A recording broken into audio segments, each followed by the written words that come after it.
આકાશમાં બપોરે અચાનક ગાજેલા એક ભયાનક ધડાકાએ શહેરને હચમચાવી દીધું હતું. બપોરના લગભગ 1:40નો સમય હતો જ્યારે અમદાવાદથી લંડન જતી એર ઇન્ડિયાની ફ્લાઇટ એરપોર્ટ નજીક દુર્ઘટનાગ્રસ્ત થતાં સમગ્ર વિસ્તારમાં ચીસો, ધુમાડા અને અરાજકતાનું દ્રશ્ય સર્જાયું હતું.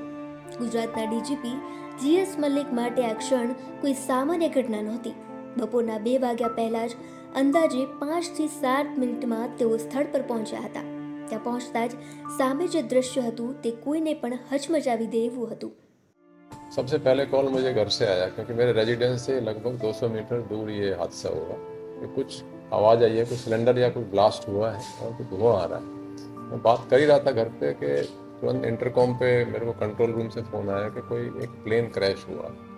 मैं इमीडिएटली वहाँ से रवाना हो गया और साइट पे मैं 2 बजे से 5-7 मिनट पहले ही पहुँच गया.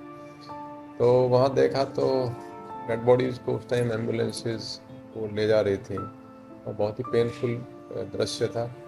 हमने तुरंत इनफैक्ट इमीडिएटली रास्ते में ही ट्रैफिक डाइवर्जेंस के लिए इंस्ट्रक्शन दे दी थी. ग्रीन कॉरिडोर हमने एस्टैब्लिश किए क्योंकि फायर टेंडर्स अहमदाबाद में अलग अलग एरियाज से आ रहे थे.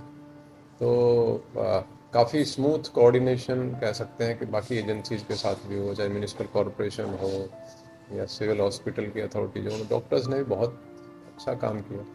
जब एक प्लेन क्रैश के बाद हमें आइडिया था कि तुरंत ही हॉस्पिटल पे बहुत प्रेशर आएगा. हमने काफ़ी अपना डिप्लॉयमेंट हॉस्पिटल में किया.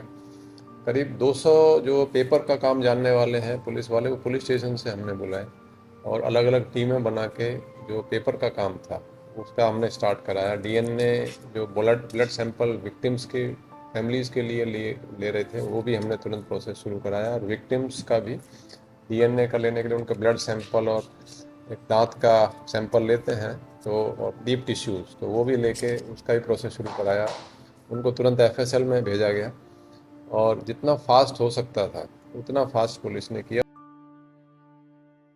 ધુમાડાના ગોટે ગોટા, આગની જ્વાળાઓ અને બચાવ માટે દોડતા અધિકારીઓ તથા સ્થાનિક લોકો.